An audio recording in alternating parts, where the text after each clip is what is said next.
first of all, congratulations on both What We Do in the Shadows and its accompanying podcast, Behind the Shadows. I love podcasts. I podcast a little myself. So I was very excited to hear about it. How did it first come about for you? Well, I started doing an Instagram show live during the pandemic because it was so hard for us to stay in touch with the fans and the audience that really loved the show. So it happened during season 2 where we couldn't have a premiere date or a premiere party. And I said, well, that's not fair. Let's have everyone at home, even though we're quarantined, we could still celebrate together. And I did a live, and I had a lot of my friends pop in. A lot of the castmates popped in, like Kayvon and Tasha and everyone. And the fans really liked it. I was like, it's a winner, it's a one-time thing. And then someone said, well, I'll see you next week. And I was like, what? And I was like, see you next week. That was so much fun. It's a weekly thing, right? And I was like, yes, a weekly thing. That was my plan all along. Yes, all along. So then I did it for the rest of the season. And then season 3 came and I partnered up with FX and we did the same thing with them. And then this season I just switched around and I was like, why don't we do a podcast? And we paired off and kind of with Straw Hat and here we are.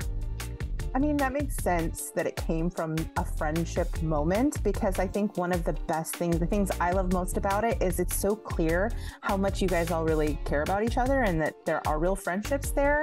And that's part of what makes listening to the show so much. It's not just a recap show. Like, it really is about seeing the people behind the characters we love, interacting, which I think is really special.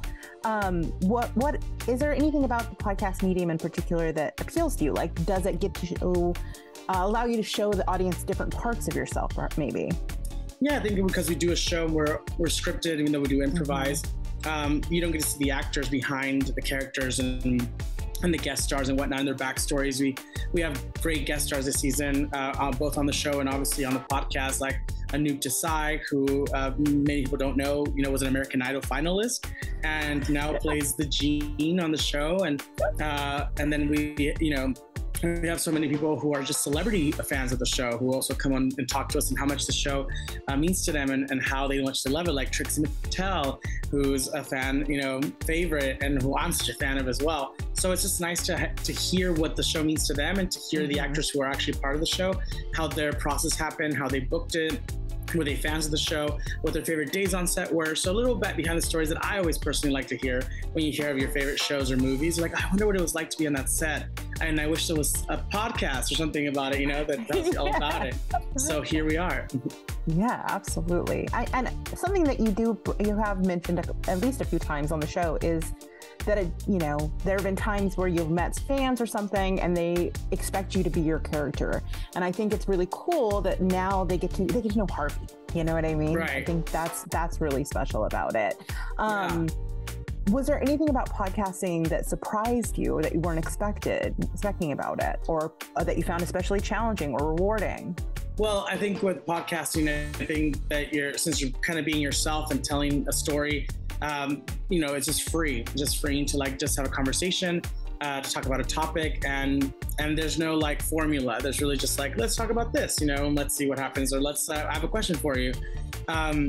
I do find it that it's easier access. Internationally, you can get the podcast from wherever you are in the world, and that's sometimes not the case with a movie or a show. You can't watch it from anywhere, anytime. And with the podcast, you can. As long as you have access to some kind of a podcast format, you can watch or listen to your favorite thing pretty quickly. So I like the easiness of it all, of being international and being able to connect to fans all over the world. Yeah, I gotcha. Like I said, I'm a pretty big podcast lover, just in general. Before you did this, were you into podcasts? And if so, which ones do you listen to? I mean, I was and am, when time permits. I do it mostly when I drive. Yeah. And I drive in LA. But that really kind of stopped because I stopped driving in LA because I spent some little time in here. But I do, Crime Junkie is one of the ones that I listen to. That's a good one. Like Crime Junkie. And I think that's the one, because you go down a rabbit hole. And I don't know why I listen to it before I fall asleep. It's the worst idea. That's amazing. Yeah. I mean, I'm definitely someone that listens to podcasts a lot because I cannot be alone with my own thoughts. Yeah. Like things get dark. It's dangerous. So, it's dangerous. Podcast friends keep me on the keep that serotonin up.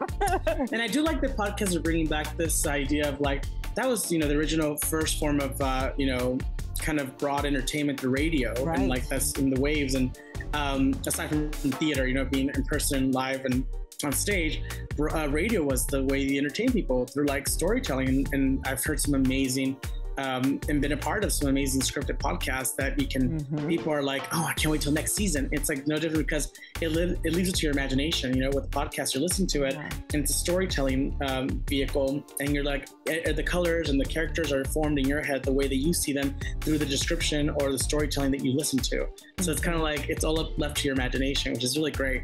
So I do love that aspect of it, but I do like that we can sometimes share pictures if you follow us and look at the video version of our podcast. You can see little pop-ups of behind the scenes pictures or stories, or, we have Kristen Shaw on the show, and she's lovely and wonderful. We had, we have so many guests coming up that I'm really excited about. Mark's on the show. It's such a great season for Mark and baby Colin Robinson. So I'm really excited when the cast comes over and talks. Yeah.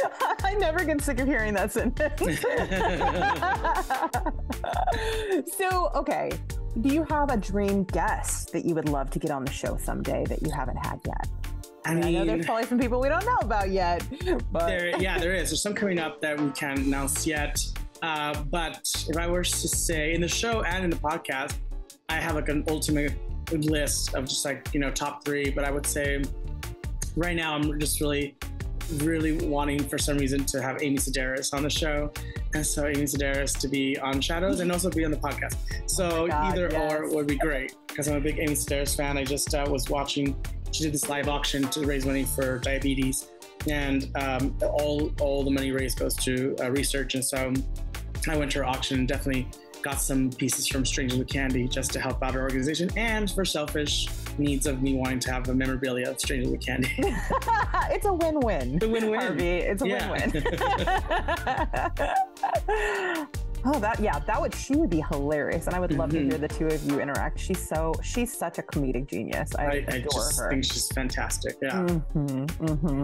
So, like I said, getting to know you on the show is one of the things I think people, if they, it's great for Shadows fans, but I also think it's great for Harvey fans because, like, you do share some personal things, like the stories of being bullied when you were a kid and how you developed a fear of blood on a vampire show. I mean, but I think those are kind of like one of the things that make the show really special and interesting is like it doesn't feel so overproduced that like the humanity is out of it, And I think, is it hard for you to kind of open up like that, or do you feel pretty comfortable in doing so?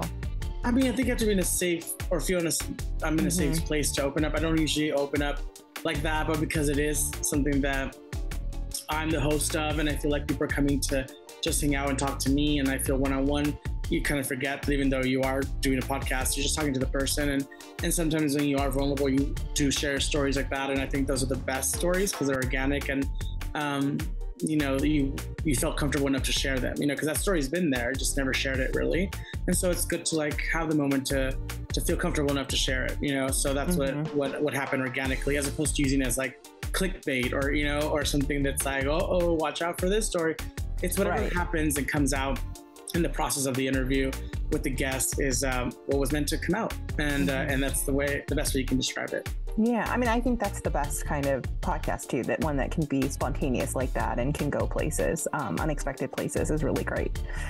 So I know we're getting close to the end of our time here, but I do have one more question for you. And I'm taking inspiration from you as a host. Oh. You always like to give people hypotheticals. It's always really fun to see, like what kind of things people can come up with. But, and I love that the show is about you, but what if Guillermo hosted a podcast? What would his podcast be about, and what would it be like? Oh my gosh, it would vary, run the gamut. Like it would just be kind of tell me about your day with your master familiar lifestyle, or what your aspirational vampire outfit would be.